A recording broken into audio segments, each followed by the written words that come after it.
பிரைஸ்லாம் கர்த்தர் பசும நமக்கு ஸ்தோத்திரம் உண்டாவதாக. காலை வேளையிலையும் சில வசனம் நம்ம பார்ப்போம். சங்கீதம் 23 கர்த்தர் என் மேய்ப்பராக இருக்கிறார், நான் தாழ்ச்சியடையேன். அவர் என்னை புல்லிடங்களில் வைத்து அந்த தண்ணீர் என்னை கொண்டு போகிறார்.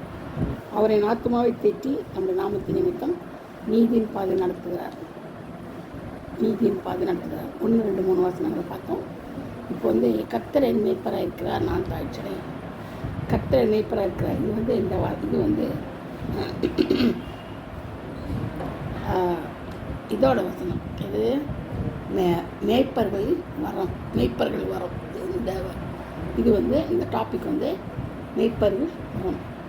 ஆண்டவர் மேய்ப்பர்களுக்கு வரம் கொடுக்குறார் இல்லையா? ஒரு வரத்தை பற்றி நம்ம பார்த்தோம், நிறைய வரங்களை பார்த்தோம். அந்த வார்த்தைகளில் இது ஒரு வரம். இது ஒரு வரம். அதாவது இயேசு கிறிஸ்து அளித்த 5 வரங்களில் இது ஒரு வரம்.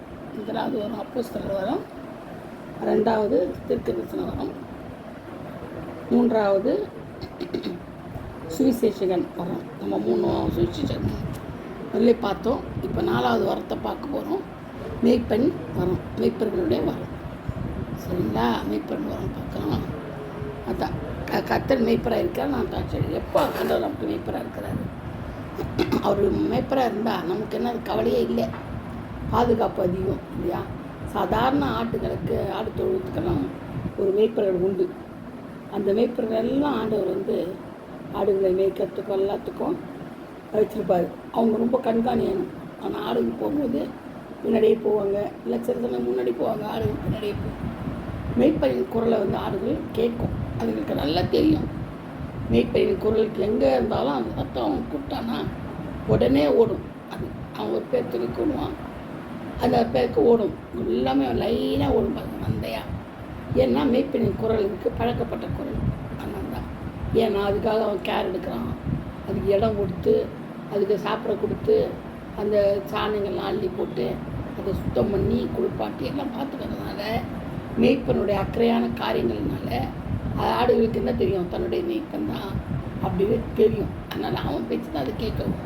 அவன் எங்கே போனாலும் போகும், கூப்பிட்டா வரும்.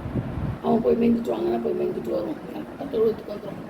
அந்த மாதிரி சில ஆடுகள் தவறி போனால் அவன் ஓடி போய் தேடிக்கிட்டு கண்டுபிடிச்சி எடுத்துன்னு ஓட்ட மாட்டான்.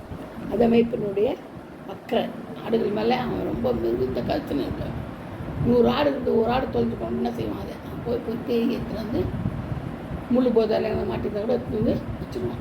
கண்டுபிடிக்காம இருக்க மாட்டான். 99 இருக்குது, நம்மளுக்கு போதும், தின ஒன்று சின்ன பண்ண போகிறோம்னு நினைக்க மாட்டான். ஏன்னா அவனுக்கு உயிராட்டம் இருப்பான்.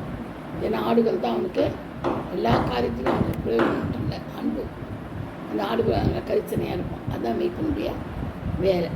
அப்போ அந்த மேய்ப்பன் பாருங்கள் எவ்வளோ கரிசனையாக இருக்கிறாரு. அது அவர் கூட்டம் வர்றான். மேய்ப்பர்கள் வர்றான் அது அவங்க கொடுக்குறாங்க. ஆண்டு கொடுத்து வர்றான் அவங்களுக்கு. அது மட்டும் இல்லாமல்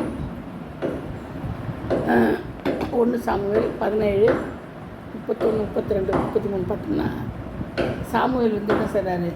அந்த இதுக்கு போகிறாரு, பெலிஸ்தரோட போராட்டத்துக்கு தாவீது போகிறாரு இல்லையா? சாமுவேல் இல்லை, தாவீது போகிறாரு.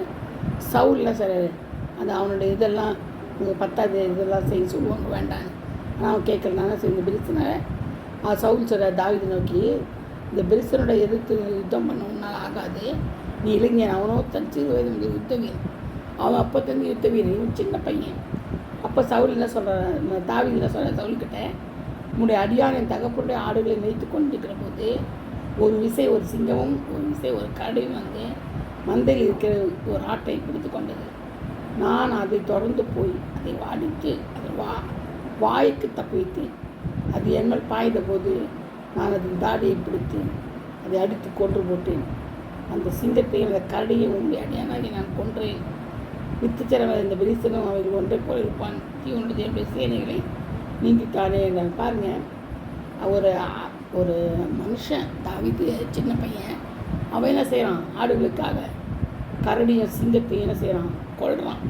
அப்போ ஆடுகள் மேலே அவனுக்கு எவ்வளோ அன்பு இருந்திருக்கும் பாருங்கள். அது பாட்டு வேண்டிக்கு பிடிச்சின்னு போயிடுச்சான். ஓடி போய் அது என்ன செய்கிறான்? வாயில் தப்பி வைக்கிறான்.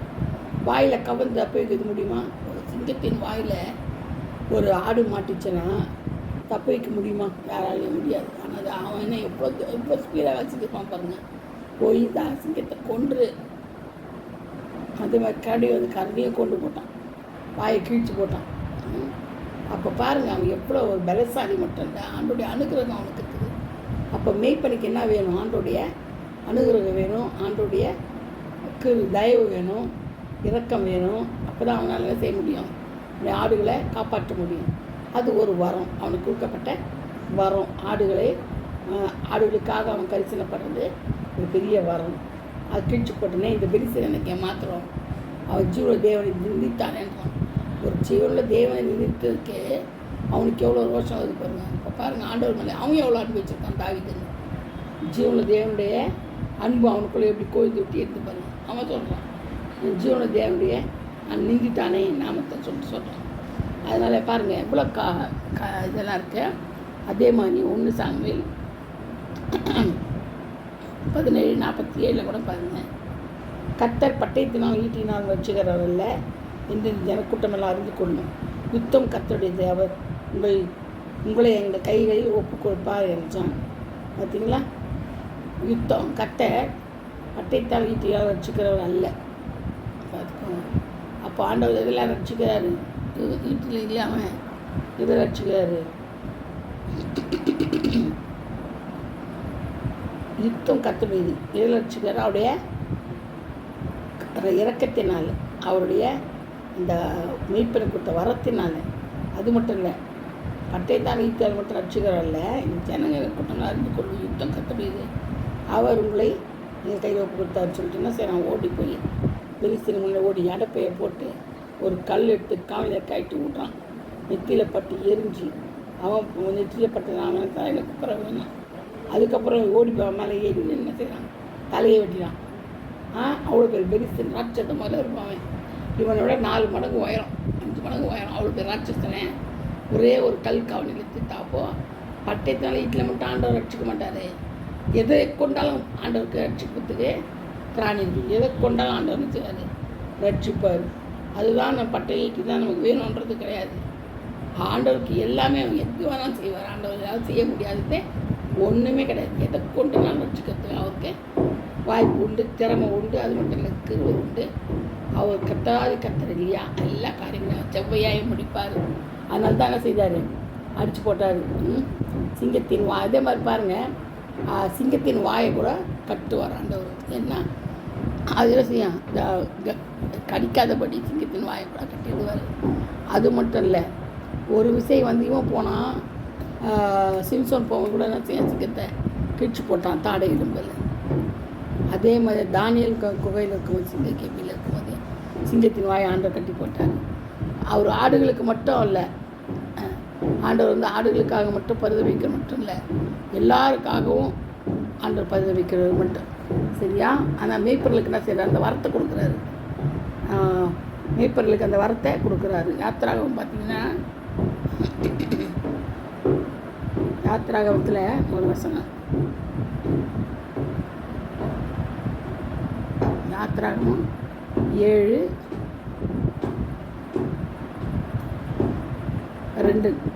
நான் உனக்கு கட்டிடம் யாவையும் நீ சொல்ல வேண்டும்.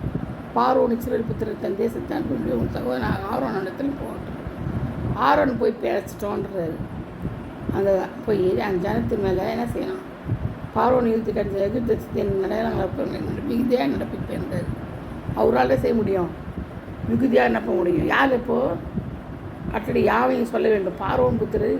அப்போ யாரை வைக்கிறாரு? ஆரோன் அவனிடத்துக்கு பேசட்டும். யாரை வைக்கிறாரு? போதுங்கண்ணா மேய்ப்பனா யாரை வைக்கிறாரு? ஆரோனை வைக்கிறாரு இல்லையா? இவன் வந்து இவனுக்கு பேசுறதுக்கு முடியாதுன்னு சொல்லிட்டு ஆரோனை பேச வைக்கிறாரு. நிர்வகித்த கண்ணை பற்றி எகிப்து அற்புதம் சொல்கிறார். அப்போ பாருங்கள், எகிப்து நானே கத்தரண்டு எகிப்தியர்கள் அறிவார்கள்ன்றார். அவரே கத்தரண்டு அவன் எகிப்தெல்லாம் அறிவாங்களாம்.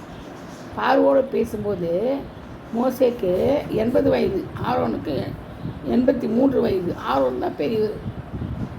பார்த்துக்கோங்க, இவ்வளோ ஒரு ஆண்டுடைய ஒரு பெரிய இது என்ன சொல்கிறது, ஒரு பெரிய பிளான்.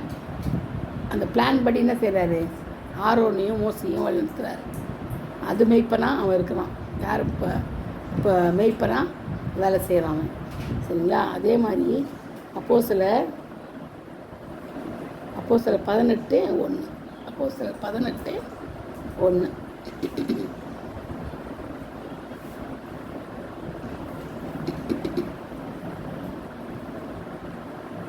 அதன் பின்பு பவுல் அத்தேனை பட்டணத்தை விட்டு கொரிந்து பட்டணத்துக்கு வந்து யூதர் எல்லாரும் ரோமாபுரியை விட்டு போகும்படி கிழத்தியூர் ராயன் கட்டளையிட்டபடியே இத்தாலியாவிலிருந்து புதிதாய் வந்திருந்த பொந்து தேசனாகிய ஆக்கில்லா என்னும் நாமம் உள்ள ஒரு யூதனையும் அவன் மனைவியாக பிரிஸ்கில்லாயை அவங்க கண்டு அவளிடத்துக்கு போனான். சரிங்களா? அவங்கள என்ன செய்கிறார்? அவர் யாரை தெரிந்து கொள்கிறாரு? ஆண்டவர் யாரார் தெரிந்து கொள்கிறாரு? அவங்கள மெய்ப்பராக தெரிந்து கொள்கிறாரு. அது மாதிரி தான். அந்த ஏன்னா ஆண்டவருக்கு என்ன செய்ய தன்னுடைய ஆடுகளாகிய நம்ம தான் அவருடைய ஆடுகள். நமக்கு என்ன செய்வேன்? ஆட்கள் தேவை. நம்மளை வழிநடத்துறதுக்கு ஆட்கள் தேவை. அதனால் நம்மளை என்ன செய்கிறார்? அவர் ஒவ்வொரு நாளிலும் யாரை கொண்டாவது வழிநடத்துறதுக்கு கேட்குறாரு. அதனால தான் அவங்கள நியமிக்கிறாரு. இந்த மாதிரி ஒவ்வொரு காரியங்களில் ஆண்டவர் நியமிச்சுட்டே வருவார். அதனால தான் நமக்கு யார் தேவை? கட்டாயம் நம்மளுக்கு ஒரு மேய்ப்பன் தேவை. மேய்ப்பன் இல்லாத ஆடுகள் என்ன செய்யும்? சிதறடிக்கப்பட்டு போயிடும். மேய்ப்பன் கட்டாயம் நம்மளுக்கு தேவை. சரியா? அதுவும் ஆண்டவரை போல இருக்கிற மேய்ப்பன் தேவை. மற்றவங்கள மாதிரி மேய்ப்பன்னா சில மேய்ப்பன் பாருங்க, அவன் பாட்டுக்கு உட்காந்துருப்பான். நல்லா எதாவது சாப்பிட்டுட்டு ஏதாவது எடுத்து வந்து தண்ணியும் கொம்பி வச்சுட்டு உட்காந்துட்டுருப்பான். நல்லா உயரமாக பாட்டு கேட்டுக்கிட்டு செல்லில் உட்காந்துருப்பான்.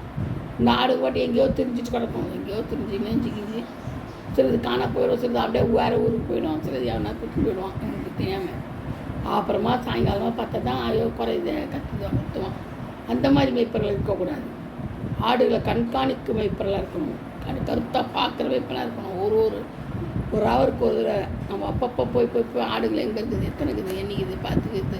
அந்த அளவுக்கு கரிசனையாக இருக்கிறவன் தான் மேய்ப்பன். அப்போ தான் பேர் அவனுக்கு மேய்ப்பன். இல்லைன்னா மேய்ப்பனே கிடையாது இல்லையா? அந்த வரத்தை ஆண்டவர் கொடுக்குறாரு. மேய்ப்பரின் வரத்தை நமக்கு ஆண்டவர் கொடுக்குறாரு. நம்மளும் என்ன செய்யணும்? அந்த வரத்தை பெற்றுக்கொண்டு கண்காணிக்கணும். ஆதாயப்படுத்தணும். அநேக ஆத்துமாக்களை கொள்ள பொக்கிஷமாக நம்மளை பெற்றுக்கொண்டு மேய்ப்பனுடைய வரத்தை பெற்றுக்கொண்டு ஆண்டவத்தில் நம்ம ஒரு மேய்ப்பனாக மாறணும். கர்த்தர் இந்த வார்த்தைகளை ஆசீர்வதிப்பாராக, பாதுகாப்பாராக. Praise the Lord. God bless you.